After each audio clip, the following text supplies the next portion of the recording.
Alam nyo ba na may pera sa problema? Ay, Chinky, marami akong problema. Ibig ba sabihin marami akong pera? Yan ang pag-uusapan natin kung paano magkapera sa problema. Videos that will make you wealthy and debt-free. Hi there, this is Chinkitan, your pambansang wealth coach. Iniisip mo ba na mga problema mo ay pahirap lang sa buhay pero hindi mo alam na ito pala ang susi sa iyong tagumpay? Ano ito ibig sabihin? Ito lang po para mas maunawaan po natin na may pera sa problema. Alam niyo ba si Ginoong Henry C. nasolve po niya yung problema ng limited retail option nung panahon ng mga 1970s. Kakaunti lang po, walang mapagbilhan. So he created a department store with everything in it. He made it so convenient. Lahat na hanapin mo, sapatos, damit, di ba? Lahat ng gusto mo. Kaya nga siya ay yumaman. Number 2, ito pa, meron naman isa nag-solve ng problema na napakabagal po ng service sa restaurants po during that time. Pero siya ang isa sa pinakauna nang gumawa ng Filipino fast food options. At doon po lumabas ang Jollibee ni Tony Tan Kat Keong. Isa pang problema, alam nyo ba, nag-umpisa sa isang problema na napakataas po ng presyo ng mga libro, ng mga school supplies, tapos meron po nag-offer ng affordable option na school supplies at doon po pinanganak ang National Bookstore ni Socorro Ramos. Alam nyo ba na magkaroon naman tayo ng housing shortage? Kasi yung gobyerno nga hindi nga nagbibigay ng pabahay sa mga mamamayan. Kaya meron naman po pumasok na gumawa ng housing para sa mga masa or let's say sa mga OFWs at saka mga lower middle class and middle class. Doon po lumabas ang Vistala ni Manny Villar.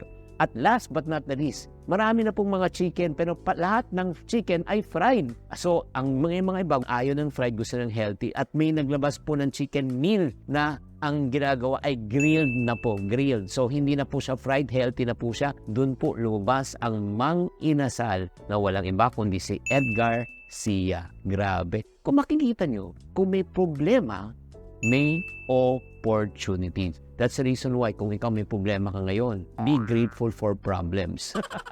Ano ibig sabihin? Ang problema po ay patunay na ikaw ay nasa tamang landas. Kapag mas malaki ang problema, mas malaki ang potensyal ng iyong paglago. Ang bawat problema ay isang oportunidad na mas maging matalino, mas maging malakas, mas malaging handa sa darating ng pagsubok. Alam nyo, parang nga lang nag-e-exercise kailangan mo masaktan, mapagod para lumakas ang iyong katawan. In other words, no pain, no gain. Do you agree? Kailangan din natin mag-improve, di ba, sa hamon ng buhay. Katulad nito, itong napakaganda ng storya. Isang bata na lumaki sa Pilipinas, limitado ng resources just sa gymnastic. At yan ay walang iba kundi si Carlos Yulo. Alam niyo naman po, siya po ay laking Maynila. And then after that, wala siyang resources, wala silang pera pambili nga ng damit na pang-exercise. Pero yun nga, anong ginawa po nila? Gumawa po sila ng paraan. At the age of 7, nag-umpisa na po siya. Despite of ng mga problems, alam mo, gumawa sila ng solusyon. Ano po nangyari? Nagkaroon ng sponsor at ipinagpatuloy po. Lumisan ng Pilipinas at doon nag-ensayo sa bansang Japan. To cut the long story short, after 17 years, ngayon siya po ay nanalo ng 2 Olympic gold medal. Grabe naman po naman, no? Diba? Makikita mo talaga, may problema, hinarap ang problema, nagkaroon ng opportunity. Kaya nga sa bawat na mga hamon na kinaharap natin ay ito ay oportunidad. Huwag natin tignan na balakin. Ito ay opportunity para sa atin para tayo lumago mentally, emotionally, and spiritually, and even financially. Sa ating trabaho, negosyo, minsan kailangan natin harapin ang mga hindi inaasang problema. Kaya nga kung ikaw may financial problem ka right now, di ba? Sabihin mo, ano kaya ang pwede kong gawin? Ano kaya ang pwede kong matutunan sa pagkakataon na ito? I can still remember when I was young, ano po nangyari, lugi ang negosyo ng aking ama. So, malaking problema, wala kaming pera. So, na hindi ko alam, yung pagkawala namin ng pera ang magbibigay sa akin ng oportunidad. Bakit po? Nang dahil doon, at 12 years old, natuto po ako magbenta. O magbenta ng toilet paper, mga pants, shoes, and shirt. To cut the long story short, paano ba talaga ako umunlad, gawin hawa, at umasenso sa buhay? Dahil nga, natuto akong magbenta.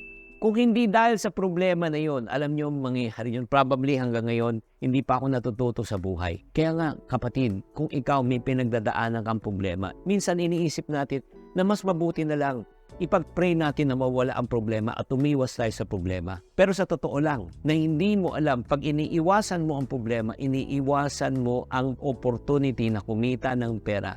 Bakit? The bigger the problem, the bigger the opportunity. Kung mas malaking problema, mas malaki ang potential na kumita. Kaya kapatid, ikaw habang nakikinig ka, huwag kang matakot sa mga malalaking problema. Why? The greater the challenge, the greater the success that awaits you.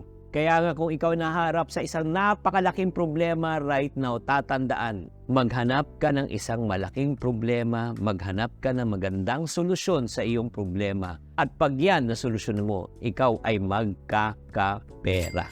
Kaya tatandaan, sa bawat problema at hamon na pinagdadaanan po natin, ito po ay hindi po tayo pinaglalaruan ng tadhana ng Diyos. Tayo po ay tinuturuan paano po maging marunong, mas magaling, mas matibay, para ibigay na ng Diyos ang ating pinapanalangin sa buhay. Sana nakatulong tong episode na ito at kung may pinagdadaanan kang problema, nako, maghanda ka na because ito na ang panahon na ikaw ay magkakapera. Sana nakatulong tong episode na ito. Tatandaan, tamang karunungan, tamang disiplina po ang susi sa pagyaman.